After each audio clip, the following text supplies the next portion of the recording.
గత కొన్ని రోజులుగా మాల్దీవులో వార్తల్లో నిలుస్తోంది. ప్రధాని నరేంద్ర మోదీ లక్షద్వీప్ పర్యటన తర్వాత భారతీయులు భారతదేశాన్ని ఉద్దేశించి వారు చేసిన వ్యాఖ్యలు దుమారం రేపాయి. దీంతో భారతీయులు మాల్దీవులను బాయ్కాట్ చేయాలంటూ సోషల్ మీడియాలో పెద్ద ఉద్యమానికి దిగారు. ఈ దెబ్బకు దిగొచ్చిన మైగ్నా ప్రభుత్వం 3 మంత్రులపై వేటు వేసింది. ఇదిలా ఉంటే మాల్దీవుల ప్రభుత్వం మరోసారి వార్తల్లో నిలిచింది.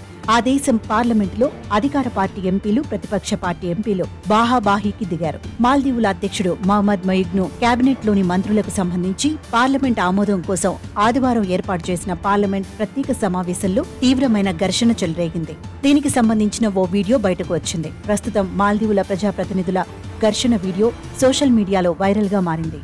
అధికార పార్టీ పీపుల్స్ నేషనల్ కాంగ్రెస్, ప్రభుత్వ అనుకూల party progressive party of Maldives ఎంపీలకు ప్రతిపక్ష పార్టీ మాల్దీవియన్ డెమోక్రటిక్ పార్టీ ఎంపీల మధ్య గొడవ జరిగింది. అధ్యక్షుడు మొహమ్మద్ మొయిగ్ను కేబినెట్లో 4 మంత్రుల ఆమోదానికి వ్యతిరేకంగా ప్రతిపక్ష పార్టీ నిరసన తెలియజేయడంతో ఇరు పార్టీల మధ్య ఘర్షణ చెలరేగింది.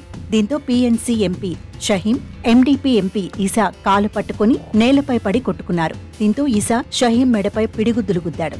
సహచర ఎంపీలు వారి గొడవను శాంతింపచేశారు. తీవ్రంగా గాయపడ్డ షహీంను అంబులెన్స్ లో ఆసుపత్రికి తరలించారు. అధ్యక్షుడు మహమ్మద్ మొయిగ్ను మంత్రివర్గంలోని మంత్రులకు ప్రతిపక్షాలు ఆమోదం తెలపకపోవడంతో ఘర్షణ చోటు చేసుకుంది. ఈ విషయంలో స్పీకర్ రాజీనామా చేయాలని డిమాండ్ చేశారు.